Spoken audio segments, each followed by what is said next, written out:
This is Kevin Heartshorn. He has a peculiar hobby. Oh, and that's my son. I brought him along for this one. I met Kevin a few weeks back while I was walking my dogs on a small patch of conservation land in West Newton. Oh, okay. I didn't show you these, but that's a little head of George Washington. They had bottles, liquor bottles that were shaped like George Washington. I don't know if you can see it. This all started as a curiosity for Kevin. I walk around here a lot with my dog and stuff. I found a couple bottles just on the surface because some of them just surface after a while. And then at some point I decided I'd try to dig a little bit and see. Kevin is digging up the past. Literally. Like this old medicine bottle, which you can tell is old because it has a cork top instead of a screw top. Yeah, I've been able to date it from milk bottles that are, say, the date on the bottom, which puts it early 1930s. There's something unique about this site that's preserved these artifacts perfectly. The upper layer is all dirt soil that's developed over, well, I guess it's 90 years or more. But under that, you go down a certain level, and then you get to all this coal ash, which is like they dump their coal ash here, I guess. What kind of bottles did you find the most of? I'd say a lot of, well, for one thing, they really like peanut butter and jelly. There's a lot of jelly jars, like... A jelly jar? Yeah. Peanut butter. Yeah, these are kind of a nice shape. And then a lot of peanut butter jars. Of course. This stuff really told a story about the people who lived a century ago. They like oysters. Wait, do they eat a lot of oysters? I think so, yeah.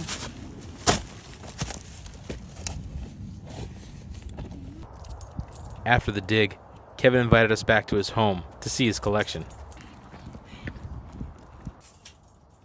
We started in his garage. It's amazing what you can learn about people from digging through their trash, even 100 years ago. And then there's Clorox. Obviously, this was before antibiotics really came in. And so they were trying to sterilize things as best as they could. Some of it was more creepy than interesting. Then some bones from... They ate a lot of meat, I think, because there are a lot of cow bones. Are you sure they're not human bones? Well, it's funny, like, my wife was joking, maybe I'm going to dig up, like, bones, and it'll be a crime from the 1930s or something.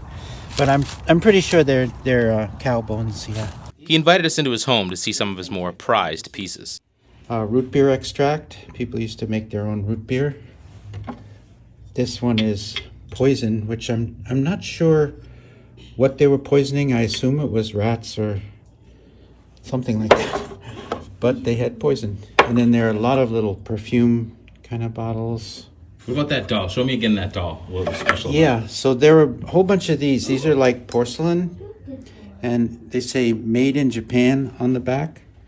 This was clearly before World War II, because the ones after the war at first say from occupied Japan. Kevin's mom owned an antique shop when he was a kid, which makes him a connoisseur of old junk. Kinds of antiques, especially glass and things. But then you can see on the bottom it says made in occupied Japan. So this was during the years after the war. The taste of the people 100 years ago is something you'd never expect. I mean, they really liked oysters. This is from Newton Center, Mass, and I looked it up. This was an oyster jar, so this would come filled with oysters. Run to the store and get us a cookie jar of oysters. And we're almost out of poison. Oh, Papa, look over here.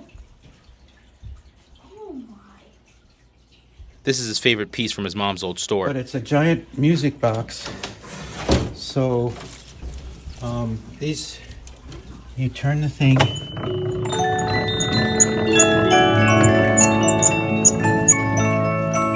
Like a record player kind of thing, but it's all mechanical. It's all like, you can see the back of it has all these little, Yeah, that makes the music.